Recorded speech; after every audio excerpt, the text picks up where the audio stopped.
They're in this little thing of Gehenna. Right. And they have like a party room Yeah. reserved, so they have some tables, this kind of thing. Is this or the Tuesday after? Tuesday after Easter, right? Under the title that I also used here, I mean, Robert Frost is often thought of as a nature poet, which he wasn't. So I titled it Robert Frost, America's Human Nature Poet. And we'll do.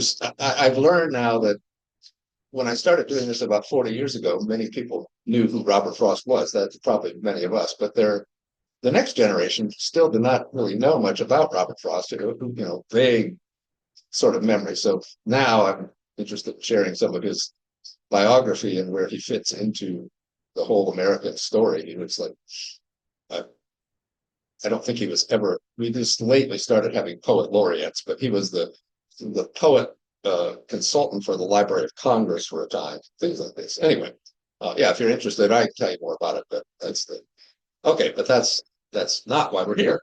We're here to do another getting to know you session with our Karen Ryder. As I mentioned at the end of worship, this is going to feed into first Karen and her own story, and then Al for the next couple of weeks. Well, not next week because it's Easter, but then the 3 weeks after Easter, thinking our way through immigration and what that means for us and so forth. But we're starting with Karen's story, and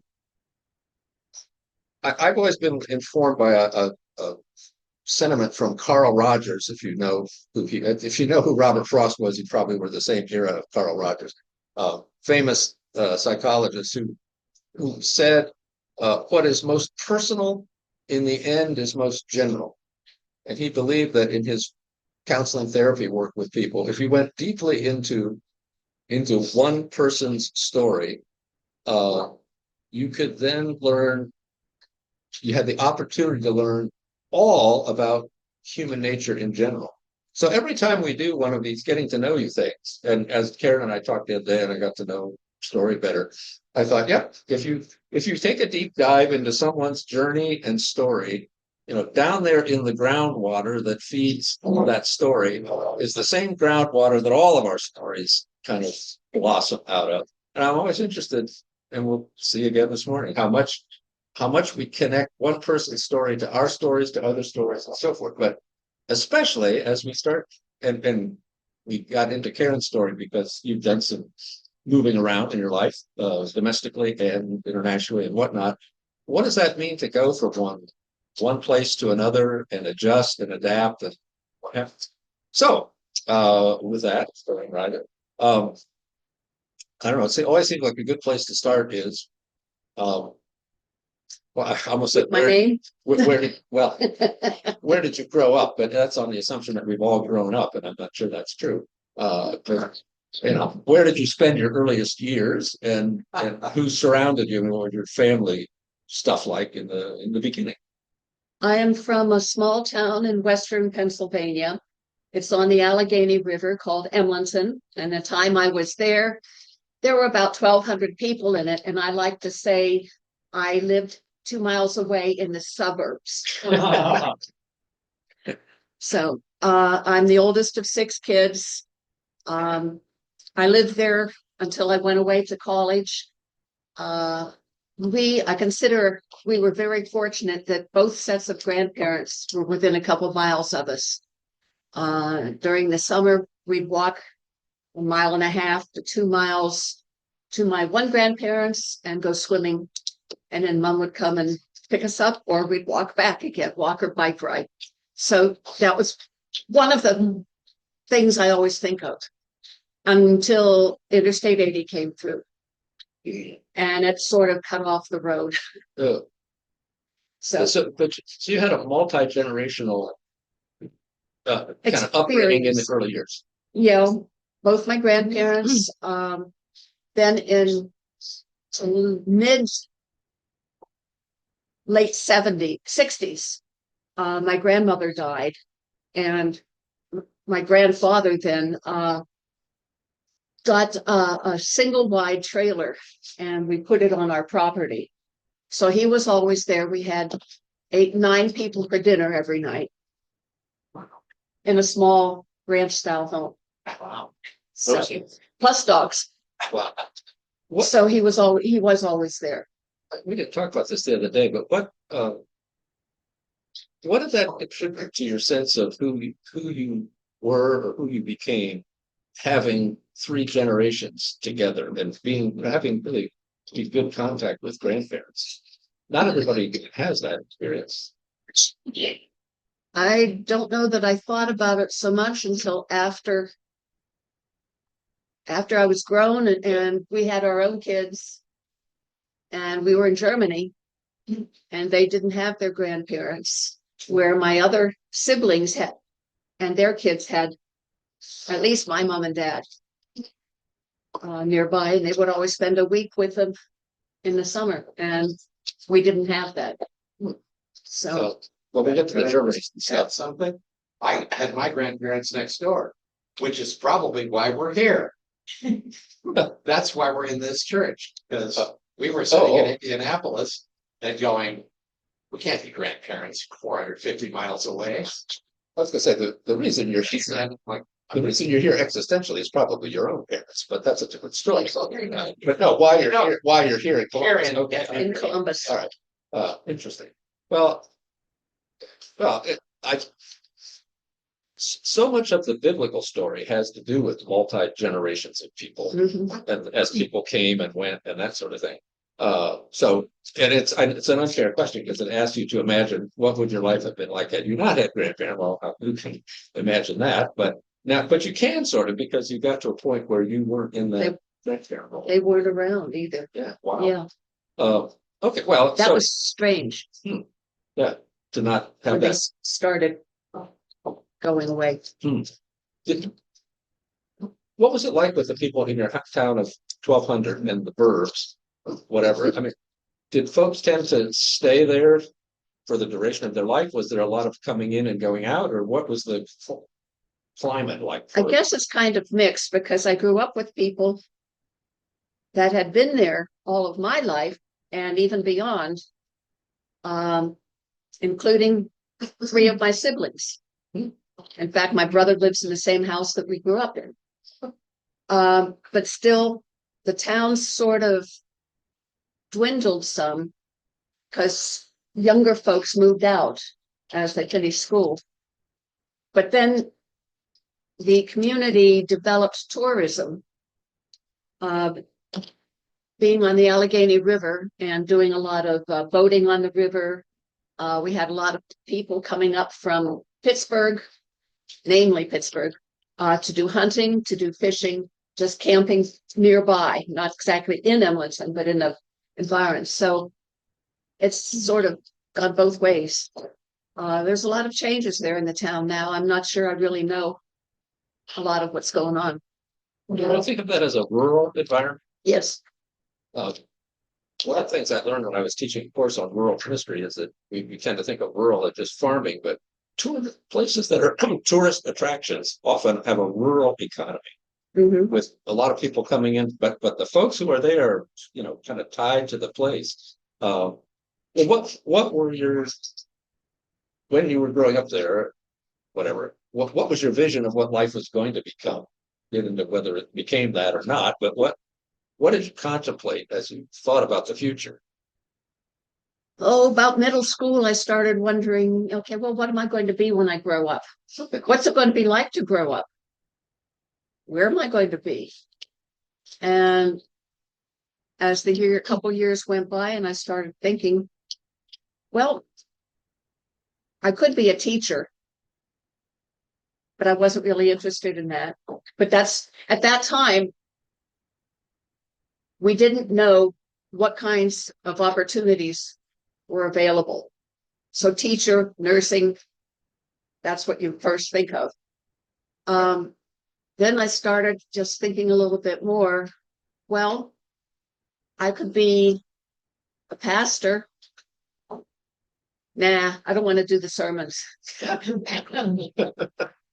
And then I thought about the Peace Corps because I wanted to travel. And I did do some reading on the Peace Corps, and I thought, no, because if I go to a really third world country, I don't think I could cope with the camping and that sort of things. So I decided, well, no, that's not me either. Other than that, I got into high school junior year. I applied for an exchange student. There were 4 of us in my class that applied, all female, which in a way was kind of interesting. I did not get it. Had I gotten it, my choices would have been Japan and Argentina, and I would have gone to Argentina. But my friend that did get it, she went to Japan. So she was gone for a year and then came back and graduated with my next sister down. Then I applied for college, still not knowing what I was going to do. I knew I wanted to go away, but not too far. So I went to Edinburgh State College in Pennsylvania, Western Pennsylvania. It's near Erie. And that was about 85 miles away. So I couldn't come home every weekend, but I was there to, come home. I started off in French because at that time I'd had 4 years of French in school, and that was originally taught by the Latin teacher. I the same thing. I had French Latin guy. I was all set to take Latin when I got into 8th grade. And here Mrs. Daughter had been switched. There was no more Latin, and it was now French. But I did take 4 years of French with 2 other French teachers and a year of Spanish, with the goal of going to college to get 2 years under my belt so I could apply for airline stewardess, as it was then. Well, I got into 1 year of French, decided I'm too lazy to learn all of this reading. So I switched. And the only other thing I found in the catalog was geography. And I always liked geography, and again, travel, all that. So I switched to geography, and I got a BA in geography. From where? Edinburgh State College, up near Erie. So I did 4 years there. I got to 2 years and said, oh, what the heck, I might as well finish 4. See how involved I was in my English education? That's true. Again, you go deeply into one story. How many people have that same story of we've wandered into our education and let it take us somewhere, whatever. Yeah, and geography. I mean, so you had this vision of travel or going, and now geography. And were you fascinated with maps as a kid? I mean, did you like to get out the World Book or the Globe, or I don't know, whatever? We had a what globe. drew you to geography? I don't know. Oh, We had a globe. I was not very imaginative to do science fairs, which we did have to do, and I don't remember what grade it was. But my dad helped a little bit, and I don't know whatever happened to it. I wish I still had it. We took an old television screen like that. It was 2 by 2, it wasn't square quite. And it had a little frame around it that was the discolored, yellowish. Well, we put a map underneath it, and I got oil paints, and I traced the map of it was the United States. It was just North America. No, was it North America, South America? It was mostly, I think, just North America. And what was kind of cool about that was that whenever it dried, where the mountains were, that sort of shrinked up into mountains. It was really clever, yeah. Didn't go anywhere with it, but that was, what I did. So, so I guess that was my first into maps. I just liked travel and thinking and learning about other places or experiencing other places. I was thinking of well, before we get you all the way in and through college, just to stay with home for another second. Um, there was a line in a book written by Bart Giamatti. May not know who that was, but you probably know who Paul Giamatti is because he's a famous actor now. But this was his father, who was president of Yale University and then later commissioner of baseball. And he wrote a wonderful essay about baseball in which he talked about the meaning of home. The whole story starts at home and the journey is to eventually get back there. But the point being, I remembered one of his quotes was that home is much more a concept than a place. House may be a place, but home is a concept. So as you think back now about home, the place from which you now are about to go out and journey through the world, how do you remember home as the atmosphere that you grew up in? What was it like? I didn't prep you for that question. No, you I didn't. just thought of it last night. Uh, Uh,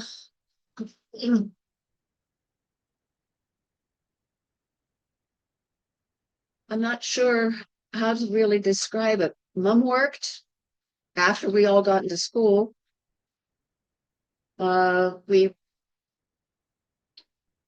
pretty much played by ourselves, or we had neighbors across the road that was my sister's class, or between us, and she would come over, so we'd do things together. She told ghost stories.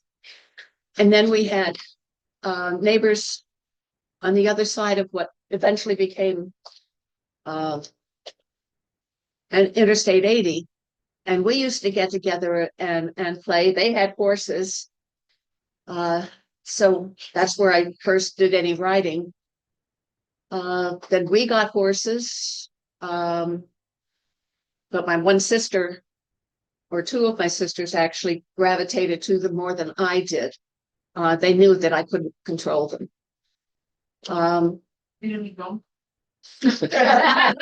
Actually, yes. It wasn't a donkey, it was a mule. Her name was Bambi. That's what my sister wanted to name it.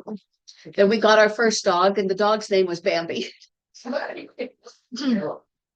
But so I had friends in town and in class and everything, but I didn't have anybody that, oh, I'm just going to go away and visit and play with someone else. Those were our surroundings, and we did bike ride on a back road nearby, but it was mostly by us. But it sounds like home was geographically large for you. It wasn't just your own yard and your own house. You had, I mean, in a small place, small town, you can do that. How different that would be if you lived, you know, in a big city with an apartment complex or something. But It would be. it gave you that kind of a sense of home. Well, okay, so you got to college. Oh, go ahead. I don't know what I was going to say. Okay. Well, you got to college, and anything else of consequence before we graduate you out of college? You must have had interesting adventures along the way somewhere. But you had not met this guy yet. You know that, right? It had been a while before I'd meet him. Okay, yeah. Well, Yeah. hold on, you're coming. And my aunt lived in DC. That was one of our first vacations.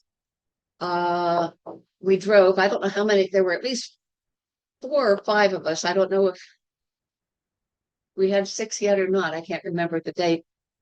I do remember Dad driving in DC. We had the address and we couldn't find the places. By the time we got there, we figured out that it was northwest, northeast, southwest, or west and southeast.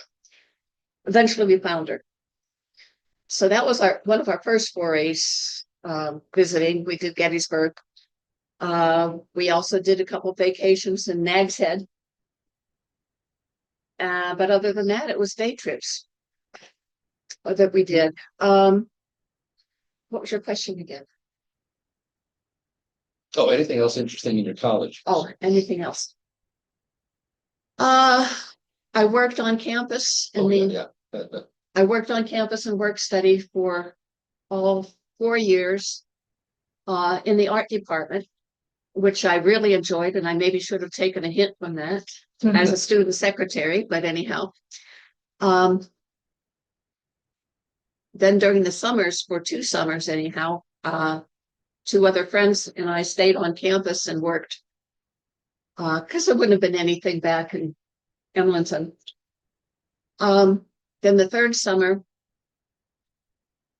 Interstate 80 was finished, and hotel and restaurant truck stop were built at the exit, and I worked there for the summer. I enjoyed that, except for breakfast. I don't like doing breakfast; it's sticky. Uh, All right. yeah. What was it like with the truckers Um. compared, if you've ever done that kind of work in another environment? In a Yeah. different occupation. It was kind of interesting. A lot of teasing, but it wasn't nasty or off color or anything like that. It was just, back and forth teasing. I did work in a small, in high school. I did work on weekends in a small motel restaurant.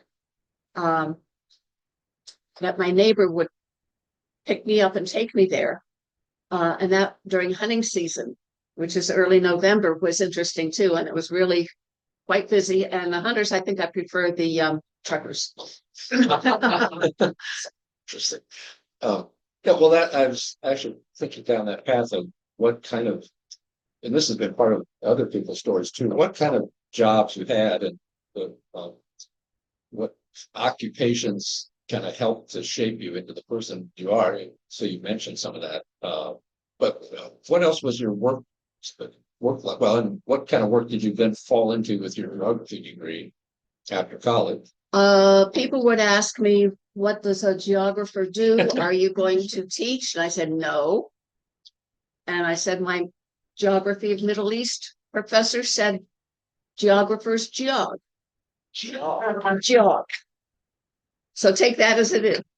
But I wound up working for the federal government. I took the FSEE, the Federal Service Entrance Exam, and applied as a cartographic technician because I wanted to, that was one skill that I had picked up.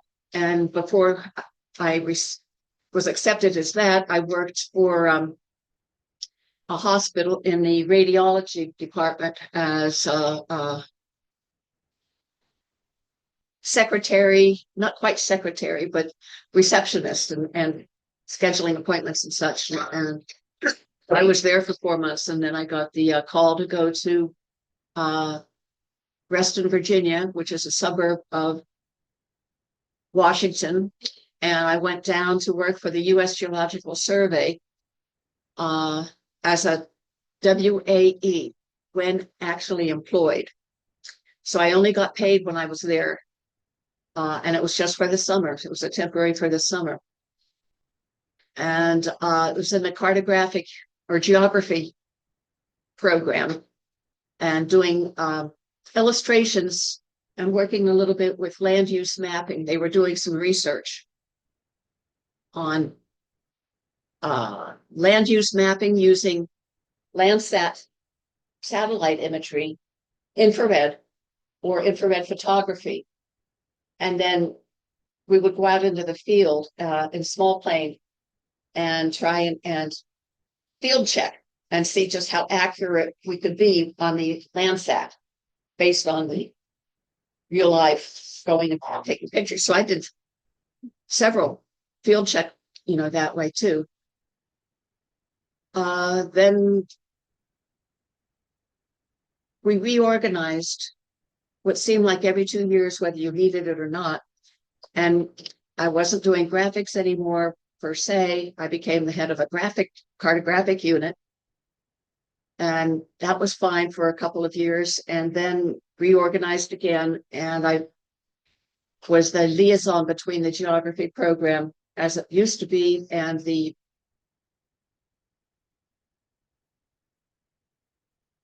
I'm sorry, can't remember what we call and exhibits. And I was the liaison there and for my unit, and we did proposed exhibit board designs. And, they did the artwork and I checked it over and suggested and maybe provided some things. So and doing a little bit of editing. And by that time, we'd met and married and whatnot. But that was the different things that I had in the one. We've got to that part. We've got to get to that part. So, so you're in your what, early to mid 20s there. Okay. The developmental psychologists would say that somewhere in there is about the time we begin to consolidate an identity. We tried on different things, and that's why the confirmation class time is so interesting. Kids are trying on all kinds of different hair colors and clothing and this, that, and the other thing. But it all, if things are going fairly well by the 20s, you kind of sorted it out. Who were you becoming as a person in terms of your identity by the time you were doing the map work for the things in Reston and whatnot? Does that make any sense? I mean, you were involved in becoming something, Well, somebody. that was when I was really first on my own. Yeah. I rented a room in a townhouse with a couples from who worked at the survey as well. And then after that first summer, I knew I was going to be staying on. Then I looked for an apartment. So I had my own apartment. We met one friend who also was there for WAE and geography. We became really good friends, still in touch now. And just being on my own. I wasn't involved in church until I went home one day, and on the townhouse door was a door hanger saying, if you want to be part of a new Lutheran congregation, contact me, Barry Ralph. And I said, oh, I know him. He was the campus pastor at Edinburgh. I didn't go to church then either, but he was, but I knew him because he come into the art department. So that made me start going to church, and I just didn't say no and didn't stop. It was sort of inertia. Just keep going. And that then becomes part of your identity. So that's part of my, So you're going to Barry's Mission Church in Reston. no, Or no, not yet. no. Yes, it was in Reston. Oh, okay. Yep, I'm twisting around. So we're getting close now to the meeting.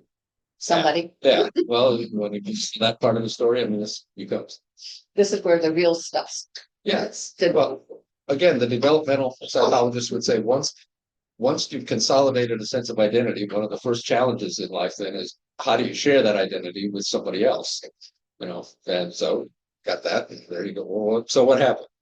Well, started off, again, wanted to travel. And in 1977, my sister and I took a month and we went to Europe. And she wanted to know why we were going to Moscow, but it wasn't Moscow, it was Glasgow. Little different. Little different. So we did a month, traveling through England and Denmark and Germany, and then on to Istanbul and Izmir. And that was all visiting friends that were in the military that I've met along the line. After that, it was just work as usual. And then I was agreed to be on the social ministry team, and another person from church and I went to a confirmation class at another church, and that's where we met.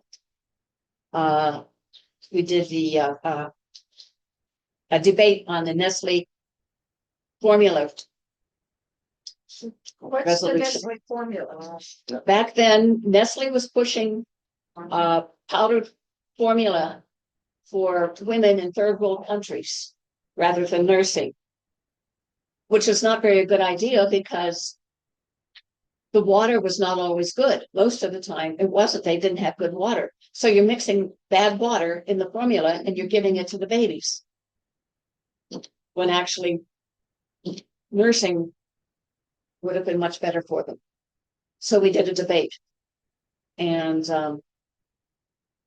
broke even the class whenever we asked, who was fought the commercial and company and who fought the hippie progressive person was against the Nestle formula, and it was a 50-50 with a confirmation class.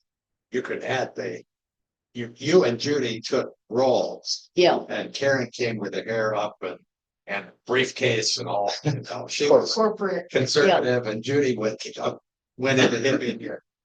Hmm. And the kids voted. yeah. Interesting. I'd forgotten all about that. That was a big thing when I was about the second year of seminary. Yes. And, yeah, that sort of corporate, Mothers were lining, putting their hands around their babies. Great, saying, oh, if we just done more of this, they would. huh, interesting. So, And this somehow led to meeting Al. yeah, because he was the pastor. Okay. He was the assistant pastor. And after that, we went for lunch. And then nothing more. I was on church council at the time for worship and music. And we were without a pastor, and the call committee presented to council his name. And I thought, that sounds familiar. I think I know him. And then he came and preached and everything, and the council and the congregation called him. So then, since I was on council's worship and music, then he called me to. Does the congregation know this hymn? And then he sing it. And I say, yeah, no. But most of the time we did. And then it went on from there. But nobody knew us in the congregation except for one person. So now the Apostle Paul wrote somewhere that he was as one untimely born. You were timely born because in this day and age, you probably this would be frowned on if you started a Would be relationship now. with one of your own brothers. In that day and age, things moves. I mean, so it worked out. Okay. Good luck to be come together at that moment. Mhm. So one thing led to another and got married. Then we got married, bought a house, had a 3-year-old, and then I was pregnant with the second one and got a phone call. Oh, yeah, that's okay. And Al got a call from someone in the Synod and asked if he knew German and if he ever thought about going to Germany. And found out a little bit more about it. And he called me and said, do you want to go to Germany?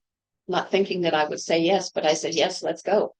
Because I wanted to travel. I said, we'll never get another chance like this. Wow. So we went for 6 years, 3-year terms. And it took a good year before I was comfortable there. A year and a half before I was comfortable driving around. I never learned German except a few catchphrases, and I shopped on the economy. We weren't allowed to shop on the at the PX. And so I learned how to deal with the Germans without speaking. Well, before we get too far into that, I want to ask this. So you grew up in a smallish town, rural sort of environment, and from what you said, I strikes me maybe a little bit on the timid side. You just kind of feeling your way along, and what do I do next? And some stuff happened. But you've grown up into this adult now, who and I know from what Al has told me, in a heartbeat, you say, "Let's do it. We're going to Germany." Which I mean, are you still picking your jaw up off the floor? I couldn't believe it. I thought for sure she'd get all kinds of reasons why we shouldn't go, and it was instant. Right. Let's go.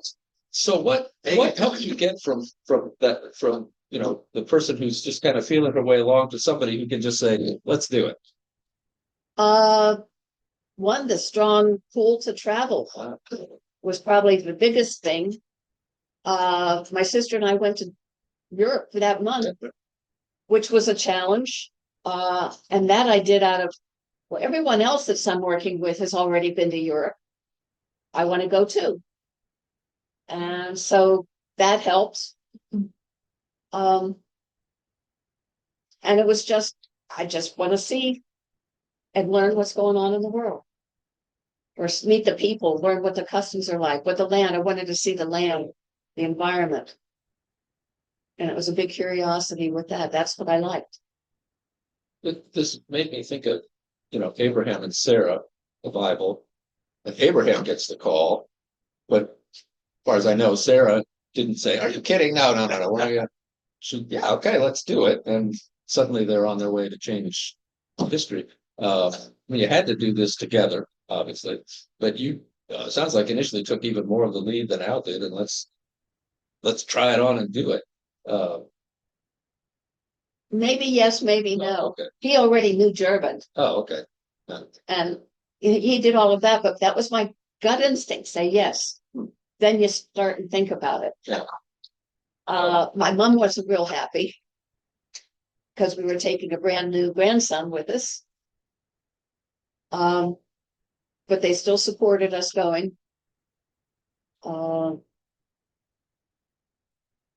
I guess I didn't know what I was getting into, but I survived anyhow. Yeah. Well, say more about it then.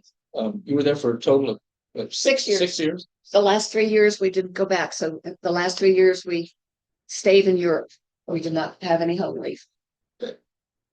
And so, what did the whole experience there do for you as a person Um, and faith life too, especially? it made me more open, I think, as far as talking to people. Just being more able to talk to people that I didn't really know, or just getting to know people. I liked, there were things that I liked in Germany, like the blue laws. When we first got there, we couldn't go shopping on Sunday. Nothing was open. And I still believe that's the way it should be. We used to have those here in the United States. Yeah, I worked at a grocery store that used to be open on Sunday, and all of a sudden I didn't have a Sunday job. Yeah. yeah. No, I still think try not to shop on Sunday if I can help it now. Yeah. We had an international congregation, so again, I was meeting people from other places. I worked as the volunteer for refugees, and we collected clothing and other household items, small household items, but mostly clothing and toys. And I would deliver them to the refugee center. So that was my international mission ministry, I guess, that I had thought about and doing the East work. That was my key into that. And you were in Frankfurt, because I recall you saying, right? We were in Frankfurt. In what was then a divided Germany. Right. Right. We were in West Germany, but part of his job was going to East Germany and taking smuggling things in that they weren't supposed to, but he was doing tours in the Luther country, Lutherland. Smuggling what? Pardon? Smuggling what? I mean, like Books. clothes, No, not that so much, but books. intellectual stuff, Pardon? intellectual stuff. Mm-hmm. As well as he became, in doing the tours, he became friends and with people in other churches, pastors and that.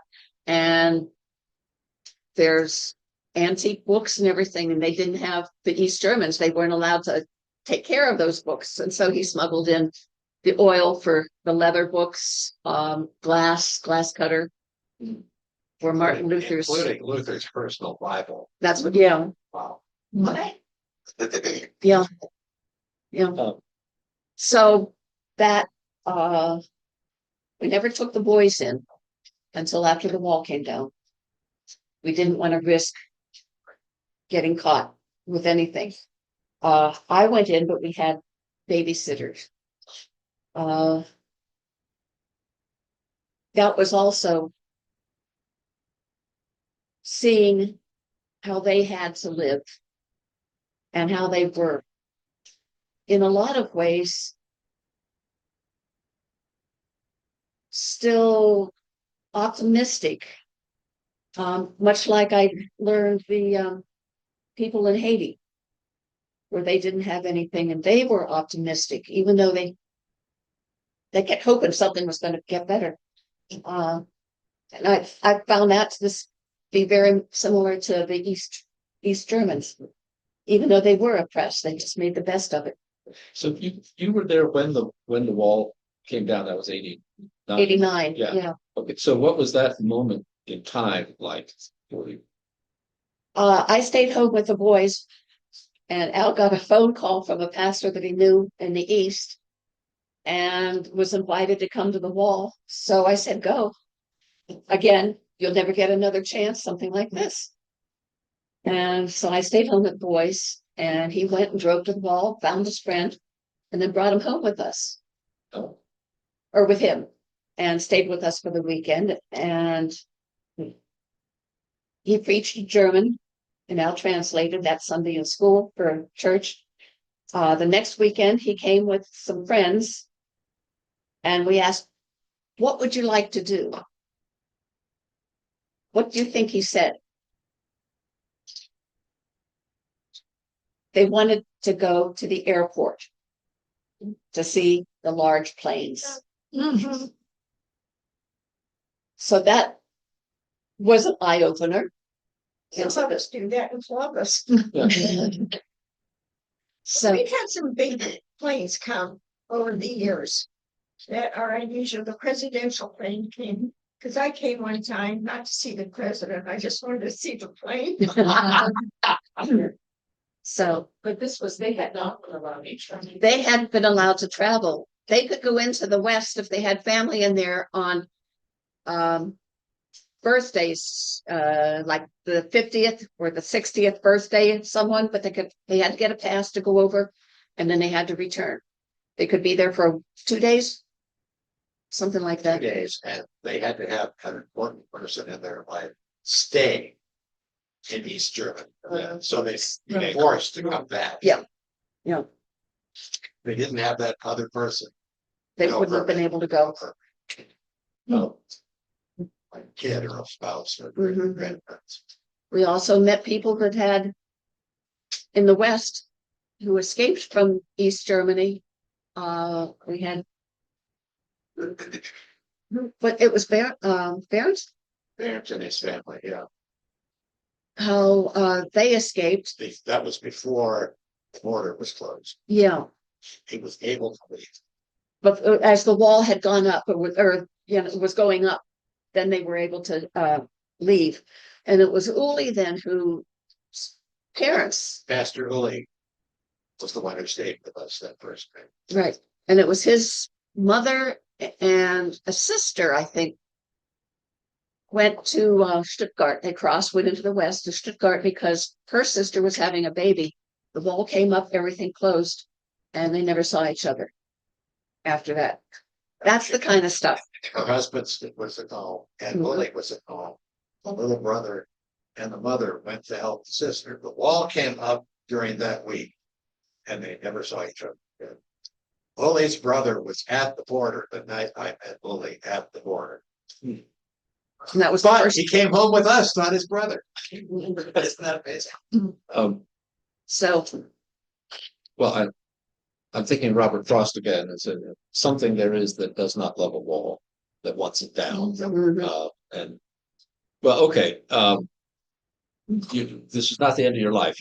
You came back from Germany and had now you re-migrated back to the States at some point, right?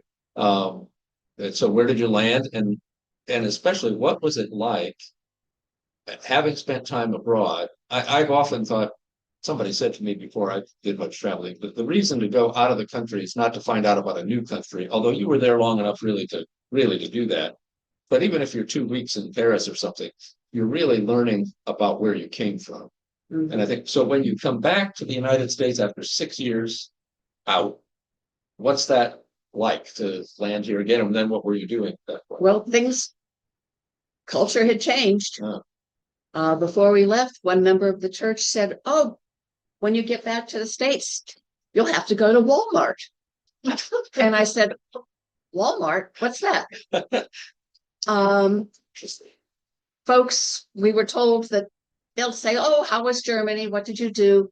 And then before you could actually say anything worthwhile, they'd lose interest and go someplace else. They weren't really interested in what our story actually was. What year would that have been about? We came back in 92, July of 92. But what I learned was to be accepting of other people and other cultures, to be more accepting of other people and other cultures, which is not necessarily the way it is in my hometown. And other cultures and other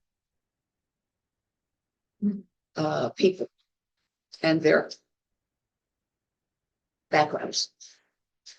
To me, that's so interesting what you just said, that you not only did you learn about other people by going somewhere else, you came back and had a new learning about the folks that you grew up with, and could see that differently, how they just hadn't had those experiences and so didn't have the capacity to embrace the diversity and so forth. Yep.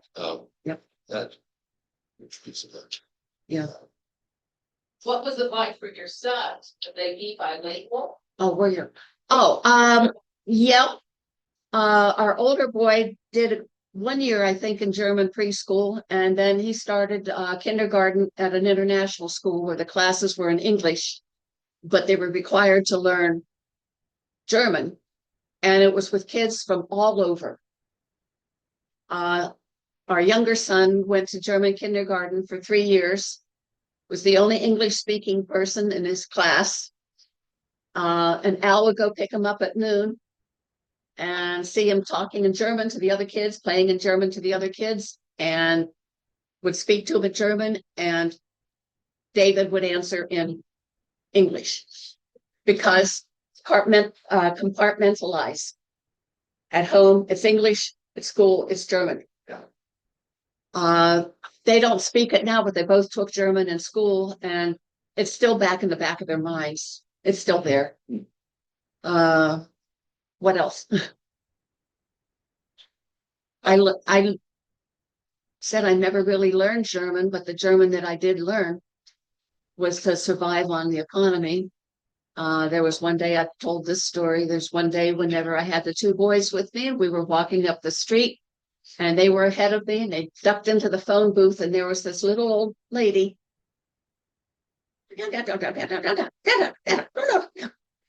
And I said, "Mach nichts," which means it's nothing, but I didn't know what else to say. And she kept hammering at me. So we get to the store and the boys start to go in, and I'm there and she's still yammering. And I just looked at her and I said, International language. international language. Yes. Yes. Terrific. I was just remembering, you mentioned to me about when you were back in the States and your son was meeting his new friends on the block. The moving van had Yeah, right, yeah. with all of our stuff, language in the warehouse, you know, and they were unpacking, and we had a brand new dog, and the kids were running around pointing around, and I'm going, too much going on. Look down there, kids, down on the street. There's your new neighbors. Go meet them. Go say hi. And the boys took the dog, thank you, and went down and met the other kids, and then David comes back within 15 minutes or so. Dad, guess what? All the kids in our new neighborhood know English. And I'm going, what have I done to my children? Oh no. A wonderful thing. It's Wonderful thing. Wonderful things, as it turns out, Yeah. because they both have a global vision. Yeah. Mhm. That is, well, okay, so, Let's get to Haiti. let's make sure we get there. So how did you get connected with Haiti? That happened when we did live in Lexington, and he was working as a counselor, and we went to a Lutheran church. Lexington, Kentucky, right? Lexington, Massachusetts, Kentucky. okay. Yeah, Kentucky. And toward the last year we were there, they were doing stuff with Haiti, or beginning to do stuff with Haiti. And we moved in 2006 to Indianapolis congregation. And one of the kids in the congregation went to a Christian school, and they were doing a mission project to Haiti, collecting clothing. And I wanted to do something because Haiti, that was a place that you really can't just go to, but I did want to, see it, learn what it was about, what it was like. So I called the pastor back in Lexington and told him, and we talked about what the ladies would wear. They would wear shorts or dresses or what. And then he said, well, tell you, we're going to Haiti in August. Do you want to come with us? I did. And so I did four trips to Haiti. We went to an orphanage with the girls, about 26 to 29 girls, depends on what day. They weren't all orphans.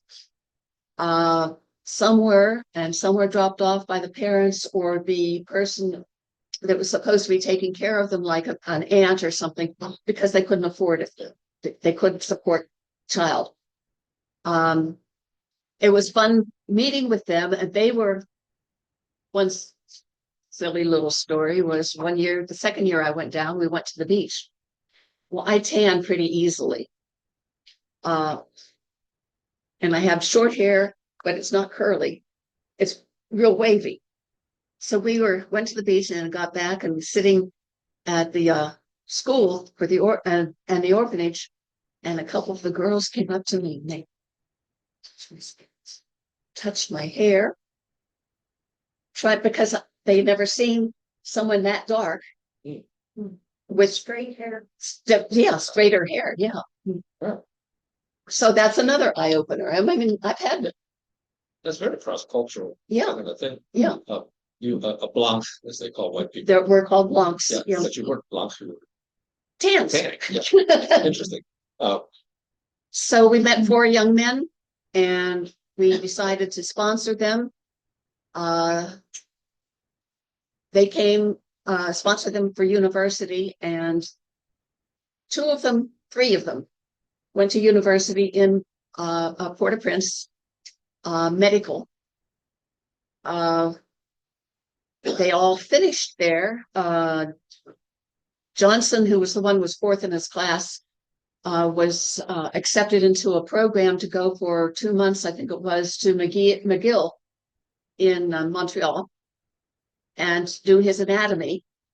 And then when he came back, he was invited to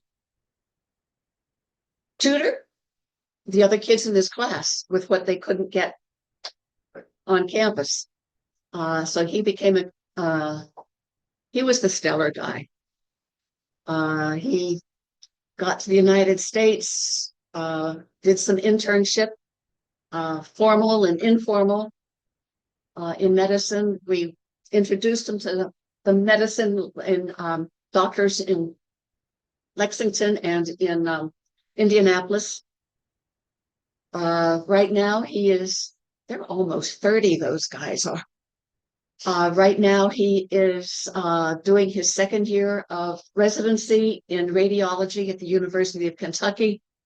And a month from now, we're going down for his wedding. Oh, wow. And we're still in touch vicariously in a way with all 4 guys. The girls are doing well in the and growing up. One of the girls in the orphanage went to nursing school and finished her 2-year degree. And we were trying to get her to the States with a TPS status. And that's when the boom came down, and we were never able to get her here. But She would have been here a couple of years ago at Mount Carmel. At Mount Carmel. Yeah. But that got the government. So I'm not sure just what she's doing now, and it's Amela Hess in Haiti. And being exposed to that kind of poverty does make an impression on you. It was very different from the refugee camp. We drive across a bridge, and along the river was a shanty town. I was there after the earthquake. And things were tense. We drove past field, and up in the field, we were told that's where some mass graves were after the earthquake. Just getting things rebuilt. It was an experience that you can't really explain. To ask you to compare Haiti with Germany is almost, I think, an impossible thing. But you learn things about yourself and about the world from both places. How do you integrate those kind of international insights? Those are two amazingly different but important experiences that you had. Well, one thing, I don't consider myself a leader. I consider myself a support person. And that was just solidified. If I was a leader, a little more outgoing, I would have gotten for an exchange student. As it turns out, in hindsight, the girl that got it was perfect for it. And I recognized that. I recognized I would not have made a good flight stewardess because I don't do well in emergencies. And We all thank you for that. so, I learned those two things about myself. I like languages. I'm not fluent in anything other than English, but I'm willing to learn a few words here and there. And the first time I used my French, it was in Spain, trying to find out where to get a stamp. And even now, I've had a smattering of different languages. And in talking with Will France or Dr. John, at first I was using French and German. The German came to my mind first, and then the French. So now I'm glad we're able to use English more. Yeah.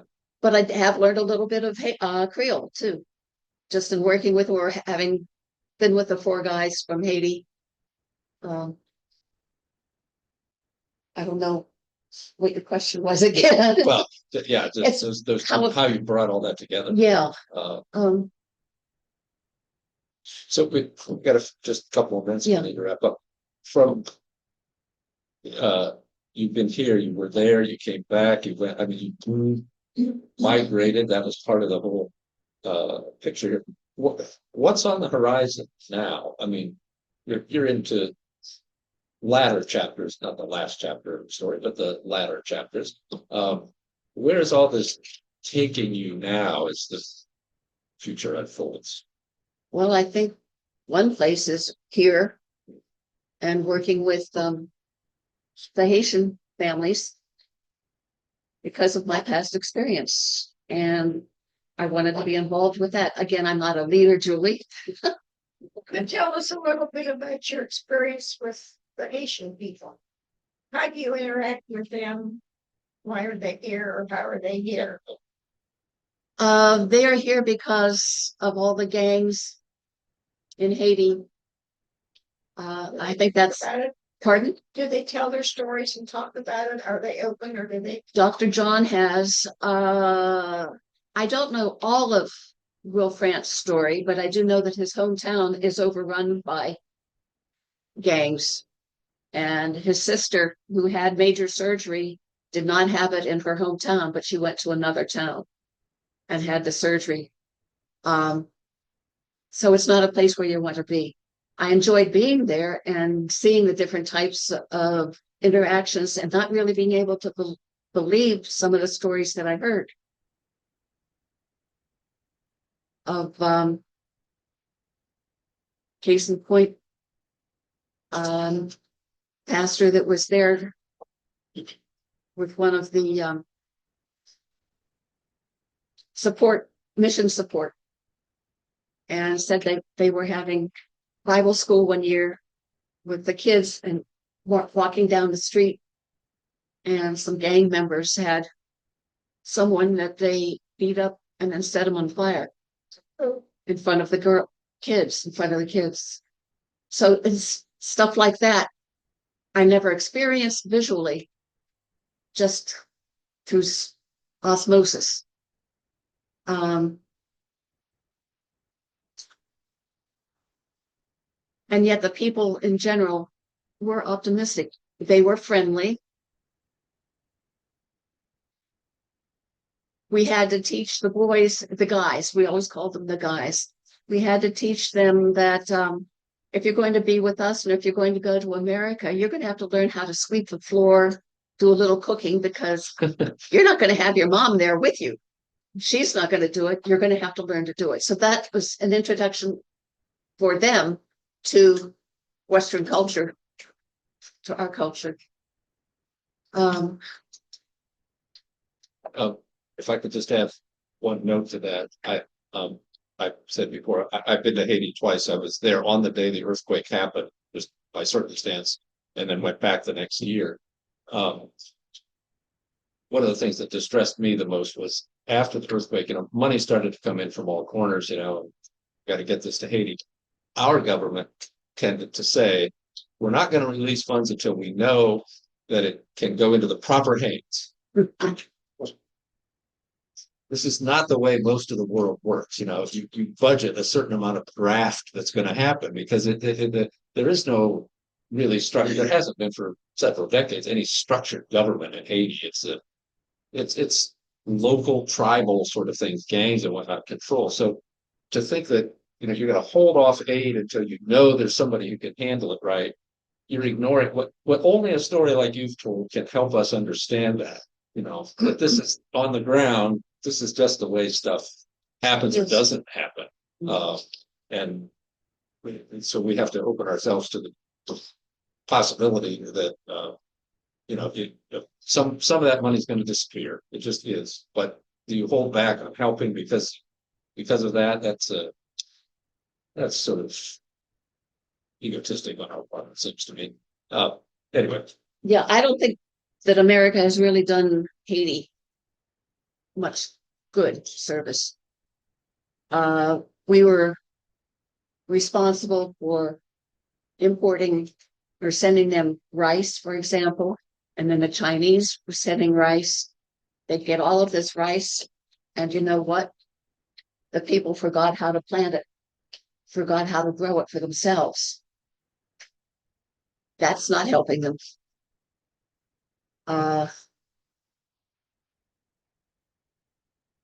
It helped Louisiana rice farm. It helped Louisiana rice farmers. That's right. Yeah. Government wise, and United Nations had soldiers there when I was there. I don't remember where they were from. I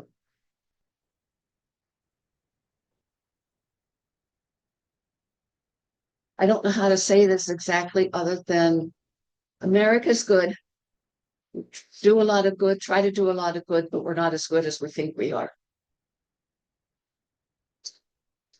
So Again, the value of going across any body of water to get out of the continental United States, to look back on where you came from, and you can have that more refined sense of who we are, who we're trying to become. Okay, is there any last thing that we or I or has not thought to inquire about that you would not want to leave here without having a chance to say? do you have any questions? There you go. Tell us about your kids. Pardon? Yeah. Tell us about your kids. Our sons? Yeah, how many do you have? Ages, occupations. Mark is married. He's working for the Human Resources Department for the state of Ohio. And his wife Carla works here in town for a real estate company, and they've got two daughters, Sophie who's 10 and Emma who's 7.5 plus. Very different girls. Our other son is trans femme. She has come out in 2021 or 2022. She's been working for UPS since college. She did about 3 years in University of Louisville, but didn't finish. And so she's had a little bit more struggles. Um, a lot, yeah. So she, as far as reaching, living out the capabilities that she had, she hasn't done that. And it's been disappointing in some ways because she had so much potential. But she's getting along okay, and she's in for the long haul for UPS because she can't go anywhere else. She's got seniority now. I don't know what else to say. She's in Louisville. No, She's, they're both here. they're both here. They're both here in Grove City, you know, thankfully now. Were there other churches that had attempted to help the country? Yes. Well, there was our Faith Lutheran, and there is a number of churches. A lot of them are non-denominational, and going down, building things, trying to work with the kids. There is a Food for the Poor, which is not church related directly anyhow, but they had a big warehouse down there. I did tour that once, and they feed or fed rice and other things. They of the local people would come and get a meal.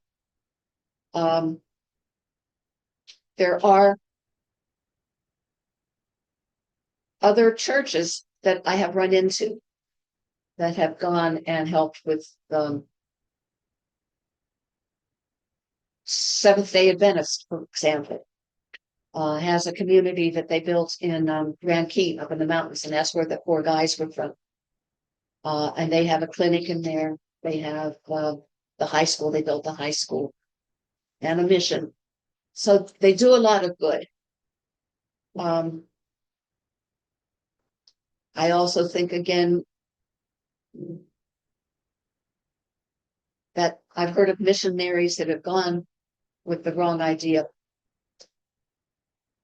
and that doesn't do the good, and it puts themselves in danger. So I think So we're members of Florida Life Hampton Church in Arizona. And one of them, now, thanks to she and her family were active in shelter and doing well. But their children enjoy being part. It's still working. It's a process of birthday. And that's the